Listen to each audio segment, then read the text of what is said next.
चिंतन श्री गुरुदेव दत्त. श्री स्वामी समर्थ सर्वांना. तर स्वतःला दोष न देता जीवन बदलण्याची सुरुवात कशी करावी? तर नेहमीप्रमाणे आजचा व्हिडिओ सुद्धा आपल्याला खूप उपयुक्त ठरणार आहे. त्यामुळे हा व्हिडिओ तुम्ही शेवटपर्यंत पहा. आपल्या जीवनात बदल घडवण्याची इच्छा अनेकांना असते, पण त्याची सुरुवात नेमकी कशी करावी हे मात्र कळत नाही. तर बऱ्याचदा आपण स्वतःलाच दोष देतो, भूतकाळातील चुका उकरून काढतो आणि त्यामुळे बदलाची प्रक्रिया अधिकच कठीण होऊन बसते. या चक्रातून बाहेर पडण्यासाठी आणि स्वतःला दोष न देता सकारात्मकपणे आयुष्यात बदल घडवण्यासाठी दत्तगुरूंची शिकवण आपल्याला दीपस्तंभासारखी मदत करू शकते. तर दत्तगुरूंनी केवळ आध्यात्मिक ज्ञान दिले नाही, तर जीवन जगण्याची कलाही शिकवली. त्यांच्या शिकवणुकीतून आपण आत्मचिंतन करून आपल्या जीवनात कसे बदल घडवू शकतो हे आपण या व्हिडिओमध्ये सविस्तर पाहणार आहोत. पण त्याआधी नेहमीप्रमाणे मी या दत्त परिवाराच्या वतीने श्री दत्तगुरूंच्या पावन चरणी अशी प्रार्थना करते की तुमच्यावर आणि तुमच्या कुटुंबावर सदैव दत्तगुरूंची कृपा राहो आणि तुमचं इच्छित मनोरथ पूर्ण होऊन तुम्हाला निरोगी आरोग्य, सुख, शांती, समृद्धी, संपत्ती आणि समाधान प्राप्त होईल. तर पहिल्यांदा स्वीकार आणि समजूतदारपणा ही आहे बदलाची पहिली पायरी. म्हणजेच काय? तर दत्तगुरूंच्या शिकवणुकीचा मूळ आधार म्हणजे स्वीकार. जीवनात बदल घडवायचा असेल तर आधी आपल्या सध्याच्या परिस्थितीचा आणि स्वतःचा स्वीकार करणे अत्यंत आवश्यक आहे. पण याचा अर्थ असा नाही की आपण निष्क्रिय राहायचे, तर याचा अर्थ असा की आपण आपल्या कमतरता, चुका आणि भूतकाळातील घटनांचा स्वीकार करायचा आहे. जे आपण नेहमी स्वतःला दोष देत असतो, तर ते स्वतःला दोष देणे थांबवून मी असाच आहे किंवा माझ्या हातून चुका झाल्या असे म्हणण्याऐवजी मी आत्तापर्यंत जे काही केले ते माझ्या त्यावेळच्या समजुतीनुसार आणि परिस्थितीनुसार होते हे समजून घेणे खूप महत्त्वाचे आहे. दत्तगुरूंनी नेहमीच समजूतदारपणावर भर दिला आहे. ते आपल्याला शिकवतात की प्रत्येक व्यक्ती आपल्या पद्धतीने आणि आपल्या बुद्धीनुसार वागते. जेव्हा आपण स्वतःच्या चुकांबद्दल जास्त कठोर होतो, तेव्हा आपण समजूतदारपणा गमावतो. तर स्वतःलाच दोष देण्याऐवजी मी यातून काय शिकलो किंवा पुढच्या वेळी मी हे कसे अधिक चांगल्या प्रकारे करू शकेन, असा प्रश्न स्वतःला विचारणे हे अधिक विधायक आहे. आणि हा समजूतदारपणाच आपल्याला आत्मकरुणेकडे घेऊन जातो आणि बदलाची प्रक्रिया सोपी करतो. दुसरा उपाय काय? दुसरी शिकवण काय? तर भूतकाळाची भीती आणि भविष्याची चिंता तुम्ही टाळा. आपल्यापैकी बरेच जण बघा भूतकाळाच्या ओझ्याखाली आणि भविष्याच्या चिंतेत नेहमी वावरत असतात. तर मी हे केले नसते तर आज माझी परिस्थिती वेगळी असती किंवा भविष्यात माझ्या काय होईल, असा विचार करत या विचारांनी आपण आपला वर्तमान क्षण जो आहे ते जगणेच विसरून जातो. दत्तगुरूंची शिकवण आपल्याला वर्तमान क्षणात जगण्याचे महत्त्व पटवून देते. भूतकाळ तर बदलता येत नाही आणि भविष्य हे अनिश्चित असते. पण आपल्या हातात फक्त आजचा क्षण असतो. स्वतःला दोष देण्याऐवजी भूतकाळातील अनुभवांना एक धडा म्हणून तुम्ही पहा. प्रत्येक अनुभव, मग तो चांगला असो किंवा वाईट, आपल्याला काहीतरी शिकवून गेलेला असतो. ज्या काही चुका आपल्या हातून झाल्या त्या पुन्हा होणार नाहीत याची तुम्ही काळजी घ्या, पण त्याबद्दल स्वतःला शिक्षा देऊ नका. भविष्याची चिंता करणे देखील तुमचे निरर्थक आहे. दत्तगुरूंनी सांगितले आहे की आपण आपले कर्म केले पाहिजे आणि फळाची अपेक्षा करू नये. जेव्हा आपण आपले आजचे कर्म निष्ठेने करतो तेव्हा भविष्य आपोआपच उज्ज्वल होते. आपल्या दत्तगुरूंची शिकवण आपल्याला हेही सांगते की सकारात्मक दृष्टिकोन, यामध्ये सकारात्मक दृष्टिकोन खूप महत्त्वाचा आहे. तर आपल्याला सकारात्मक दृष्टिकोन जो आहे तो नेहमी ठेवला पाहिजे. कारण जीवनात कितीही अडचणी आल्या तरी त्यामध्ये काहीतरी सकारात्मक शोधण्याचा प्रयत्न तुम्ही करा. हे सोपे नाही, पण हे अशक्यही नाही.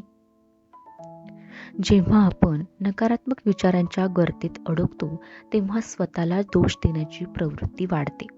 या उलट जेव्हा आपण सकारात्मक गोष्टीवर लक्ष केंद्रित करतो तेव्हा आपल्याला नवीन मार्ग दिसू लागतात. यासोबतच कृतज्ञता बाळगणे अत्यंत महत्त्वाचे आहे. आपल्या जीवनात ज्या काही चांगल्या गोष्टी आहेत त्याबद्दल तुम्ही कृतज्ञ राहा. छोटीशी गोष्ट असो किंवा मोठी, प्रत्येक गोष्टीसाठी तुम्ही आभार माना. जेव्हा आपण कृतज्ञ असतो तेव्हा आपले मन शांत होते आणि स्वतःला दोष देण्याची भावना कमी होते. दत्तगुरूंनी नेहमीच निसर्गाशी आणि सर्व जीवसृष्टीशी कृतज्ञता बाळगण्याची शिकवण दिली आहे. ही कृतज्ञता आपल्याला आपल्या अस्तित्वाचा आणि आपल्या भोवतालच्या जगाचा आदर करण्यास शिकवते. दत्तगुरूंनी सांगितले आहे की जीवन हे एक निरंतर शिकण्याची प्रक्रिया आहे. आपण प्रत्येक क्षणी काहीतरी नवीन शिकत असतो. त्यामुळे स्वतःला दोष देण्याऐवजी आपल्या चुकांमधून शिकण्याची तुम्ही तयारी ठेवा. मी चुकलो असे म्हणण्याऐवजी मी यातून काय शिकू शकेन हा दृष्टिकोन आपल्याला प्रगतीकडे घेऊन जातो. तुम्ही नवीन कौशल्य आत्मसात करा, नवीन ज्ञान मिळवा आणि सतत स्वतःला सुधारण्याचा प्रयत्न करा. ही प्रक्रिया तुम्हाला अधिक आत्मविश्वास देईल आणि स्वतःला कमी लेखण्याची भावना तुमच्यापासून दूर करेल. दत्तगुरूंनी कधीही ज्ञानाची मर्यादा घातली नाही. त्यांनी नेहमीच जिज्ञासू वृत्तीने शिकत राहण्याचा संदेश दिला आहे. ही जिज्ञासाच आपल्याला आत्मविश्वासाने पुढे जाण्यास मदत करते. स्वतःला दोष देण्यामागे अनेकदा अहंकार दडलेला असतो. आपण परिपूर्ण असावे अशी आपली अपेक्षा असते आणि जेव्हा आपण तसे नसतो तेव्हा आपण स्वतःलाच हिणवतो. तर दत्तगुरूंनी अहंकाराचा त्याग करण्यास आपल्याला शिकवले आहे.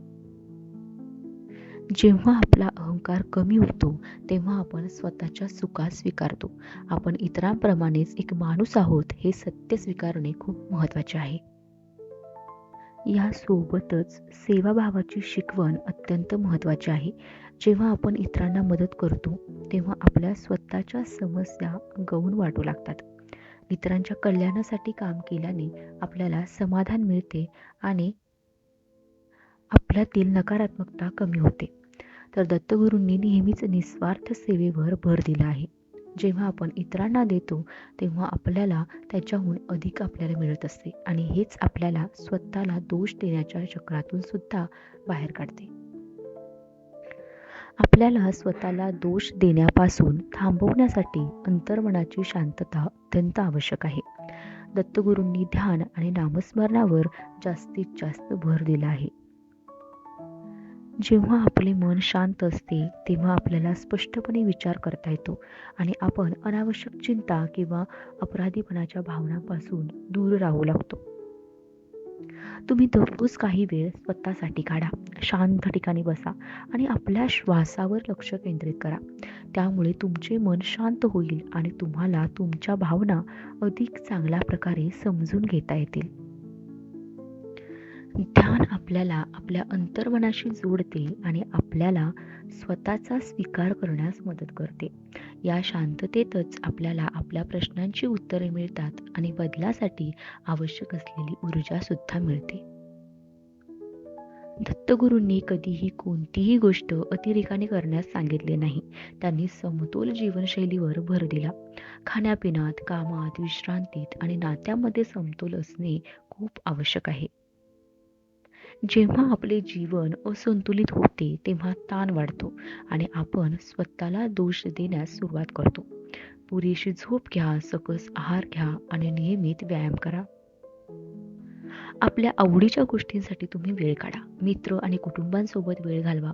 हे सर्व घटक तुम्हाला मानसिक आणि शारीरिकदृष्ट्या निरोगी ठेवतात आणि तुम्हाला स्वतःला दोष देण्यापासून दूर ठेवतात.